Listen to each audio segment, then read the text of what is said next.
Welcome to DSN9 news. ఈరోజు రంపుకుంట గ్రామంలో రంపుకుంట గ్రామ కాంగ్రెస్ ఆధ్వర్యంలో రైతన్నకు బోనస్ వచ్చిన సందర్భంగా గౌరవ రాష్ట్ర ముఖ్యమంత్రి రేవంత్ రెడ్డి గారు తెలంగాణ రాష్ట్ర మేనిఫెస్టో కమిటీ చైర్మన్గా రైతును రాజు చేయాలనే లక్ష్యంతో తెలంగాణ రైతన్న ముద్దుబిడ్డగా ఐటీ శాసనసభ వ్యవహారాల శాఖ మార్చులు గౌరవనీయులైన శ్రీ శ్రీధర్ బాబు గారికి పాలాభిషేకం చేసిన సందర్భంగా పలువురు కాన్మన్పూర్ మండల కాంగ్రెస్ నాయకులు పాల్గొన్నారు.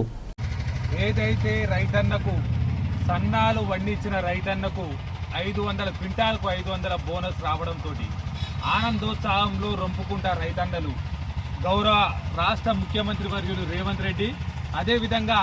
మేనిఫెస్టో కమిటీ చైర్మన్గా ఉండి ప్రాంత నాయకుడిగా ఉండి రైతన్నకు బోనస్ ఇవ్వాలని ఆనాడు మేనిఫెస్టోలో పెట్టి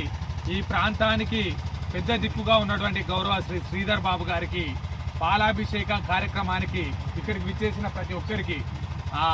కమాన్పూర్ ప్యాక్స్ చైర్మన్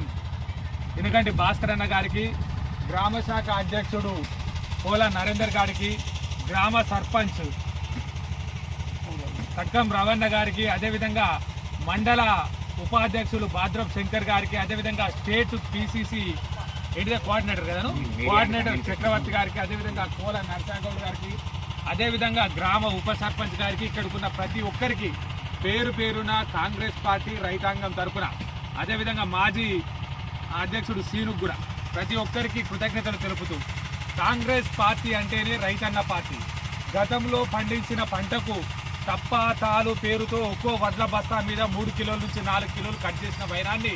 రైతాంగం చూసింది. కానీ నేడు తప్ప తాలు తరుగు పేరుతో రైతాంగం మీద కత్తి పెట్టకుండా A1 మేలు రకం 2300 రూపాయలు ఇవ్వడంతో పాటుగా సన్నాలు పండించిన రైతాంగానికి మరో 500 రూపాయలు భారతదేశ చరిత్రలో కని విని ఎరగని రీతిలో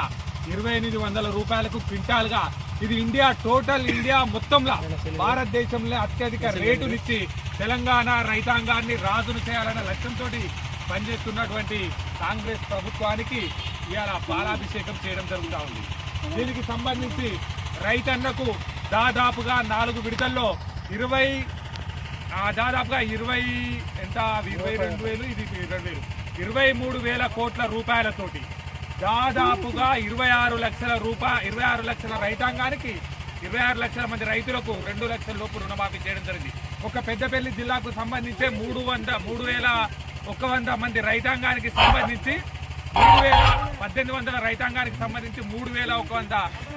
రైతాంగానికి సంబంధించి 300 కోట్ల రూపాయల వరి పంటకు సంబంధించిన పైసలు వేయడం జరిగింది. దాదాపుగా 32 కోట్ల రూపాయల సన్నవడ్లాలకు సంబంధించిన బోనస్ పైసలు వేయడం జరిగింది. ఈ విధంగా రైతును రాజును చేయడం కోసం కాంగ్రెస్ ప్రభుత్వం పనిచేస్తుందని తెలియజేస్తూ ఈ అవకాశం ఇచ్చిన రొంపుకుంట రైతాంగానికి కృతజ్ఞతలు తెలుపుతా ఉన్నాం.